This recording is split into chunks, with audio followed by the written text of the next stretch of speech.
Hello everyone and welcome to Picture the Scene podcast, hosted by me, Andrew. And me, Rachel. Please note that this is a true crime podcast, so listener caution is advised. Now, we'd love you to interact with us on our social medias. We can be found by searching for us on Facebook by typing in Picture the Scene podcast, or we're at ScenePod, that's at SEENEPOD on Instagram or Twitter. So enough of that. Before we get started, we mentioned that I was going to be on Twisted Britain a couple of episodes ago, and that is now live, so please do go and check it out if you feel so inclined to do so. So Rachel, how's life treating you? Yeah, it's really good. Thanks, Andrew. How about you? Yeah, not too bad. You've been okay since we last spoke? You've recovered from leading the last episode? I'm still on the roller coaster high of the last recording, and yeah, it's life's been pretty sweet. Had some lovely feedback from some new listeners, basically my friends, and that was nice to hear. So yeah, all good, all good. How about you? Yeah, not too bad. Actually, we have had some great feedback for you on our socials. I probably haven't told you, but yeah. Oh, lovely. People have been loving it, Rachel. So, are you ready for some true crime? I am. I'm definitely ready to sit in the passenger seat this week. Great. So, before I start, I just want to thank Anna-Leah for recommending a case. It's one I didn't know about, but what I found fascinating. Now, she likes our show, and also she's just a really nice person as well. So, thank you, Anna-Leah. Yeah, thank you. That sounds, I'm really looking forward to this case today. And I am just going to caveat with apologies if you can hear drilling in the background. There is a little bit of work going on here, so I will try and keep that out of the. Okay, are you having another wing added to the house? Not quite. I'm actually moving house next week, but no, it's not me. It's the next door neighbour. So yeah, if you can't hear that just then, probably not getting picked up. But just in case you could, there's somebody getting handy with a drill next door. I couldn't hear it, but don't worry. If you move house, I'll still be able to find you. So that's a joke for our listeners. If it's safe for you to do so, I'd like all of you to relax, close your eyes and picture the scene. Today I want to take you back to Valentine's Day, the 14th of February 1988, just over 34 years ago, to the coastal city of Mar del Plata in Argentina. Now, Mar del Plata is in the province of Buenos Aires, the second biggest city in that province, and its full name is Mar del Rio de la Plata, which translates to the Sea of the Rio de la Plata Basin. And it's on the Atlantic, so it's no surprise that apart from fishing, tourism is the main driver of the local economy, with its beach resorts being famous in both Argentina and South America as a whole. Lovely. You've really set the scene there. It sounds beautiful. And it's that reason why we're there in the early hours. Tourism, just before 6 a.m. to be exact, of the morning of the 14th of February 1988. And even though it's just almost 6 a.m., it's still dark. And the sun was set to rise about 30 or 40 minutes later, but it was warm. And you know, the type when you go on holiday and you can't believe it's the time it is, but it's still so nice. Just like that type of warmth. Yeah, and actually, the reason why you can't believe the time it is because no sensible human should be up at 6 a.m. when they're on holiday. But sometimes you can't sleep, whether it's the excitement of being on holiday or the fact that you're jet lagged. But no, I get it. Yes, or other things, maybe some substances. So, or that, yeah. We're in a beachside condo, and the sea is calm. The weather is warm and nice, and it's still dark, but it's at the stage of the month. Oh, my headphones are falling off. 1 second, sorry. I'll leave that in. Sorry, listeners. The weather is warm and it's nice, and it's still dark. So it's at that stage of the month where it's almost no moon visible. So there's no moonlight. So the stars shone beautifully in what little darkness was left before the sun brought a fresh day along with it, making an already beautiful part of the world seem even more magical, like dreams could happen, and maybe they even do. I somehow feel like you've lured me into a false sense of security with this case. I'm definitely feeling the love, but I'm also conscious that it's a true crime podcast. Exactly.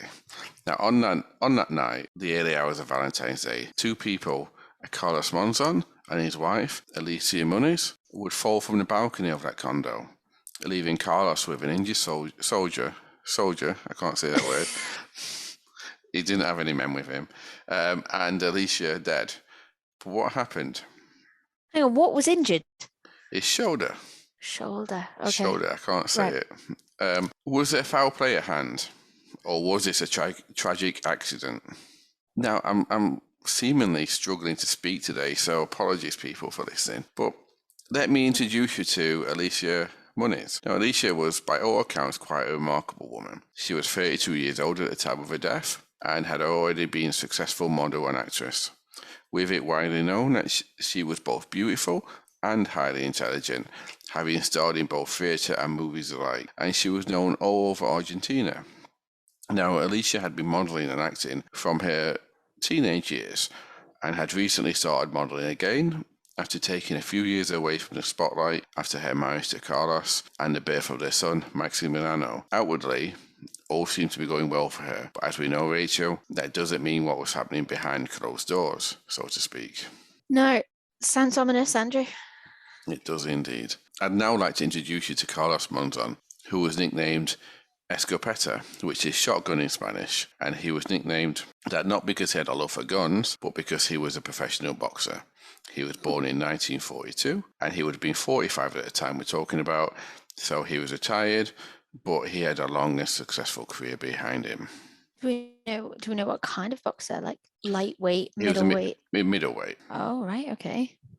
I'll get on to that now. So No, I was just going to say, like, if he injured his shoulder, how old would he have been at the time? Sorry. at 45, so he had retired. Oh, he was retired. Right. Okay. Yeah, I was going to say, like, that would have been a ball ache if he was still competing.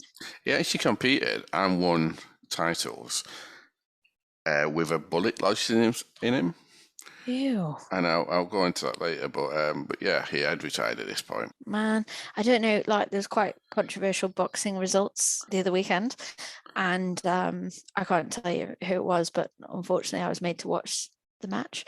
But I actually don't like watching the boxing because I just can't cope when they are hit and they stumble. Like, what must be going on inside their head and their body for their knees to like just buckle out of seemingly nowhere, but actually, in fact, they've just been hit so hard in the side of the temple that their body doesn't know how to function. And Yeah, I just think that's someone's son or daughter, or someone's husband or wife, or someone's daddy or mummy. And like for me, yeah, that's quite overwhelming and intense. I just can't watch it. I don't know how people stand in the crowd and watch like fight after fight after fight of these events. I'll have to admit I love boxing, so I see your point of view. I do. Sorry, I was just gonna say I do like the way in. When they're like proper bitching at each other, like, "Oh, I'm gonna beat you. No, I'm gonna beat you. No, I'm gonna beat you." But like, yeah, when they actually get in the ring, bit intense. See, it's the opposite for me. I just like the skill and the tactics and just the perseverance. But yeah, no, I understand what you're saying. It's not a pretty sight when that happens. So Carlos was widely accepted, both inside and outside of Argentina, as one of the best fighters in his division ever. So not just of his generation, but his forever. He was a middleweight. And while his career began unremarkably, losing 3 and drawing 3 in his first 20 fights, he would then go on to record 56 victories around Brazil and Argentina in fights, before he was finally recognised globally by both his peers and fans. And so did he lose any fights? At the beginning he lost 3, but he didn't lose any after that. Wow. And he was given a ranking of, after the 50 straight victories, he was given a ranking of number 10 in the world. And he was given a chance of a title fight. Now, Monzon showed his ability by shocking the boxing world by winning that title fight, becoming champion, and then he would go on to defend his title an impressive 14 times over the next 6 years, and he finally retired at the top of his game as champion. Wow. Now, boxing historian Ted Spoon, who is acknowledged as being a really good historian, would say this about Carlos. He said, "Carlos was a beast of a fighter, a bit nasty. He was not one who relied on intimidation, but he was a school bully in there as he swatted his opponents about until they crumbled." And also, fellow fighters loved him too. One such fighter being Mike Tyson, who I think we all know, who said this about him: I always loved Carlos Monzon. He was a tough guy, really, a guy from the street. He did not talk much. He did not have to. The ring was his thing. Wow. Yeah, a lot of them. I wouldn't exactly say that there'd be many boxers that were like nice guys, No, but yeah, yeah, they do their talking with their fists, don't they? they do indeed. Now, Carlos was adored by the Argentinian public, and he still is by some, with comparisons I've seen online putting him up there with the likes of Maradona and Messi in the sporting hero range. Yeah, I know that's so for that country. So, based on his sporting exploits, you can understand why he was loved. So Argentinians are obviously very passionate about all sportsmen, not just Yes. specifically like footballers, right? Yeah, wow. Mm.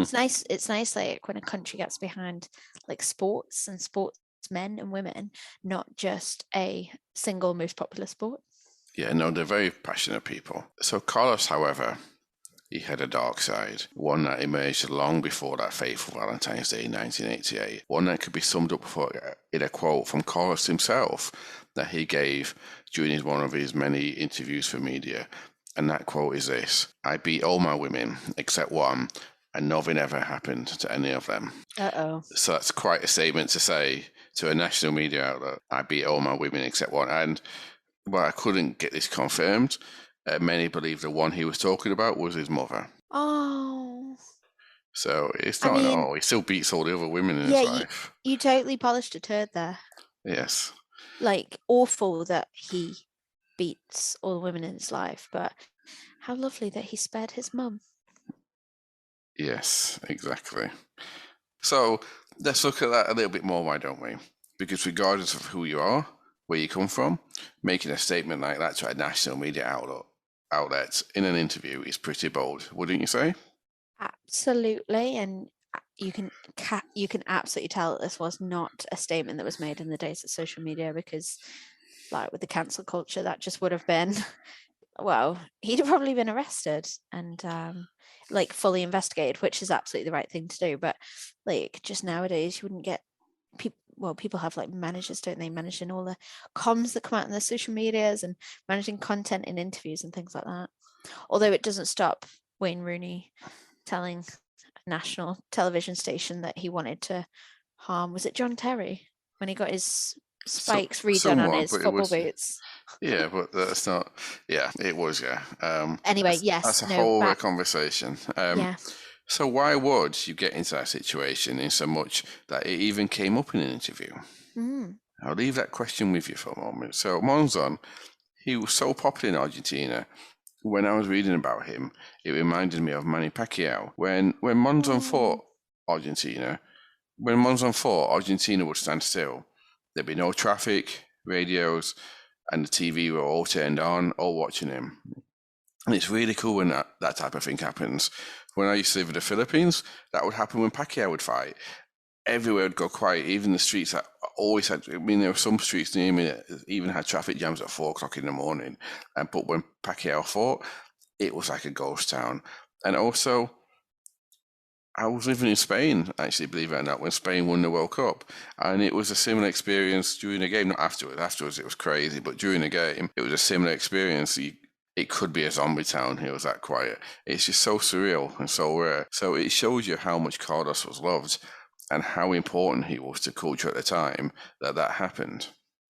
Absolutely. And like makes your hair stand on end when you think that like how passionate like his fans were about him and his country were about him, and probably how he was about his fans and his country as well. Yeah. So like I said, though, he had a dark side. So let's look a little bit about his history, shall Do we? we have to? I'm Yes, we quite do. happy to leave it there. Yeah. He was a great fighter. Everyone loved him. Hurt his End of pod. shoulder, fell Yes. off a balcony. Yeah.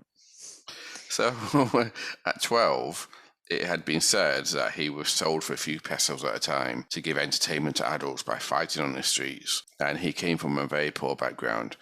He was poor, he was angry, but he was determined to get out of his situation. He turned professional at the age of 20, but he would later go on to fight more than 100 times professionally. That's a lot of fights. That's a lot more than boxers do nowadays. Well, yeah, I think obviously it wasn't like, I don't even know whether it's properly regulated nowadays, but wouldn't have been regulated then to like look after that man's like head. Yeah, not as much as it is now, but yeah.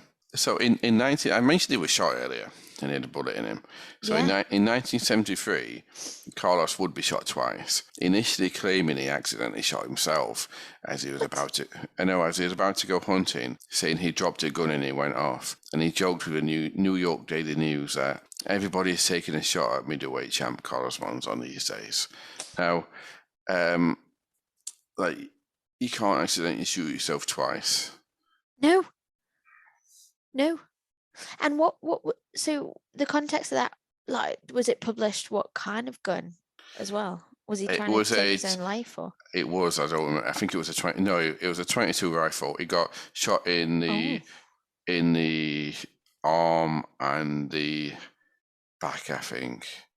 Or arm and somewhere. Back. Arm and somewhere. I can't quite remember. It screams of Oscar Pistorius, doesn't it? Yes. So he would actually undergo surgery for several hours. And it would actually eventually come out that he was shot twice by his wife at the time, Mercedes, who had the nickname Pelusa, which means fluff in Spanish. And in an argument, he was shot because in an argument that was allegedly about one of his many affairs Carlos would have over the years. And he never hid them. He openly admitted he was married and he slept with women as well. So in fact, in a strange situation, Carlos and Mercedes, his wife at the time, they would actually adopt one child, and that was a child that was a result of one of his affairs with a different woman. You've got to be a good woman to agree to adopt a child from that your husband's had with someone he's having an affair with. Yeah, or scared. Like, or just scared, thinking, yes. yeah, if he's powerful and he's loved by his country, he might have some sort of like manipulation over women, saying, you all these women will come after you if you leave me, or. Yes, quite possibly. Now, Carlos had problems. He would have widely documented problem with alcohol abuse and dependency, which would lead to further trouble, such as being under an assault charge for punching a photographer, Daniel Moreno. He was a troubled person even after he became famous. But it was while he was starring in a film called La Mary, Monzon would meet who was at the time the country's most famous actress, Susana Jimenez. And even though he was still married, they would have a relationship for around 3 years. Now, Jimenez is now a famous chat show host in Argentina, but at the time, it would eventually become public knowledge that Monzon would regularly beat her, and he was regularly arrested and detained because of those beatings. He wasn't ever actually charged with anything, but he was regularly arrested because of the beatings. And she'd be seen out with him, but with big sunglasses on and things to cover up the bruises. Oh my goodness. So he wasn't even like phased by the fact that people would see her in the cold light of day with like black and blue bruises. Wow. No. This man sounds like he was untouchable. Quite possibly. So after the breakup between the pair, Carlos would meet Alicia the year after, and they would have an on and off relationship that lasted until her death. Now, over the time during that relationship, she would be subject to domestic abuse at the hands of Carlos. So going back to the early morning in question, after the fall of the pair, Carlos would go on to explain to the police that they had been arguing, but Alicia had fallen and Carlos must have fell as he was trying to grab her to stop her falling, to save her. Now, but he always claimed he couldn't remember exactly what happened. He had lost memory of those few minutes before and after the fall. Now, an initial post-mortem would go on to show that Alicia died from a fractured skull and various other injuries that were associated with the fall. However, though, there's always an however in these, Alicia's family were not satisfied with this, and they had a second post-mortem performed. Now, that second post-mortem would go on to show that Carlos had already started hitting Alicia way before the balcony. There was blood evidence found up to and in the condo, that there was evidence that he had grabbed her by the neck, that he had strangled her, he had broken a bone in her jaw at the time, and he'd strangled her, not only strangled her, but he strangled her to the point of unconscious. So she was unconscious when she left the balcony, and he had then thrown her off the balcony, and reportedly he then threw himself off the balcony, possibly to cover up his tracks and to give a little bit of credence and weight to his story. So how did she die, but he didn't then? Just luck.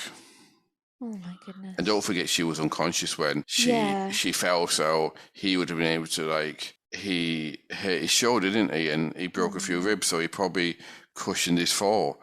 Like if he threw her off, she'd have gone head first. Head first, yeah, no, because I remember watching this documentary once. It was like, if you're drunk and you fall over, you're less likely to cause damage than when you're sober and you fall over, because if you're sober and you fell over, you're more likely to be rigid and therefore hurt, right? But I'm thinking, obviously, he had the opportunity to angle his body to avoid landing on his head.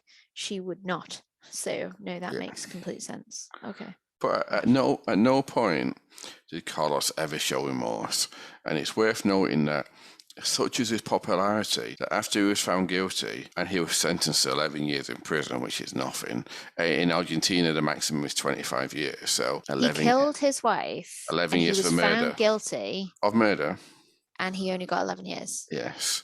Wow. So, but such was his popularity that more than 100 people attacked the lawyer for Alicia's family after he got sentenced. Oh my gosh. Of course they did. Yeah, throwing objects at him and beating him. Yeah, because it's a lawyer's fault. Yes. Yeah, right. Okay, makes perfect sense. So Carlos did try to appeal, but he was unsuccessful. And after his conviction, Carlos would be quoted as saying, and this is the closest thing he ever got to admission, he would be quoted as saying, "Me and my bad temper are the ones responsible for this. Yes, me and my bad temper." Wow. So it's a half admission, isn't it? Yeah, that's as much as you're going to get sometimes, isn't it? Like some people that kill will never give the full satisfaction of that confession, but will leave the door open, won't they? Yes. So the story does not end there, though. In January 1995, Carlos was given permission for weekend leave from prison to go and visit his family. Yeah, I know. So a few years after he got convicted, halfway through his sentence, yeah, you can go home for the weekend. Why not? You're only a murderer. Break. Yeah, exactly. So he went to visit his family. And it was during that time, it was also reported that he even gave a boxing lesson to local children, with dozens of children turning up to take a boxing lesson. But yeah, it's really odd that he was a convicted murderer, but he was that popular. People send their children along to take boxing lessons from him. Yeah, of course. Like, there's a convicted murderer in town giving a boxing lesson. He's got, like, world titles to his name. I'll just send my kids over to go and learn the ropes. Sounds good. Why not? So by this time, Carlos was 52. And on his way back to prison from that weekend, he was in a car with his friend, Geronimo Domingo Montera, and his sister-in-law, Alicia Guadalupe Fessa. But he rolled his car in an accident, killing both Geronimo and himself. Oh, God. Was he driving? Yes, with his sister-in-law surviving. So he was driving. It was a single-person accident, so... Do you think he did it on purpose? No, because he had been out in a couple of years. He still had his money. He obviously still had his fame. And he apparently was just going too fast, and he rolled his car. He didn't smash into anyone else. So yeah, it's crazy. So much was still his popularity that at his funeral, thousands of people attended, mourning him and singing in his memory, seemingly oblivious to the fact that he had actually taken a life. So I wonder how her family felt, like seeing his name in the press again and seeing that he's died, and there being people, like thousands of people, turn out at his funeral, and they're thinking, you took the life of my daughter 6 years ago, and everyone was just trying to keep you out of prison at the time, and now you've died. Everyone's like celebrating your life. That's just a real kick in the teeth, isn't it? Exactly. But even when he was in prison, the famous actor Mickey Rourke visited with him, and he sparred with him, and actually Carlos knocked Mickey Rourke out. And also, after he had been in prison. Yes. So Mickey Rourke came in with a film crew, sparring with him, and he knocked him out. Yeah. Oh my God. And also, he would be inducted into the International Boxing Hall of Fame. Oh, of course. So that was why he was in prison, yes. And after his death in 2002, Ring magazine ranked him as the 11th greatest fighter of the last 80 years. And later in 2011, the same magazine ranked him as the best middleweight title holder of the last 50 years. Monzon is still that popular figure in Argentina. He has a statue celebrating him in his hometown of Santa Fe. And that's no happy ending to this, I'm afraid. So, what did you think of that one, Rachel? I mean, I'm just shocked. I'm just in shock. Like, how, I guess you definitely lured me into the false sense of security at the start with the beauty of the country and the young boxing man and his career, and but then what a dark twist and a turn, and the shock as well that he's been celebrated so much, even in his death, after what he's done. It's crazy, isn't it? It is crazy. There's a lot. There's like the studies, aren't there, about how celebrities behave and are treated. And that's both sides of the spectrum. That's in normal day-to-day life, how they behave, and how they behave when they break the law, versus how like non-celebrities are treated. And it's very interesting, isn't it? Yeah, I guess it was. I mean, it's been going on since time began, hasn't it? So it's not a new phenomenon. But I don't know why I say that word, but yeah, it's not new. So for one last time, if it's safe for you to do so, I'd like you to relax, close your eyes, and picture the scene. You work hard and achieve all that you want to achieve. You get money, power, adulation, love. But does that cure you from your demons? And if not, how do you handle them? So thank you all. And please do go and subscribe wherever you're listening to us now, if you like us. It does mean a lot to us. And also give us your feedback. We love that feedback. Absolutely. Yes, please do keep it coming, guys.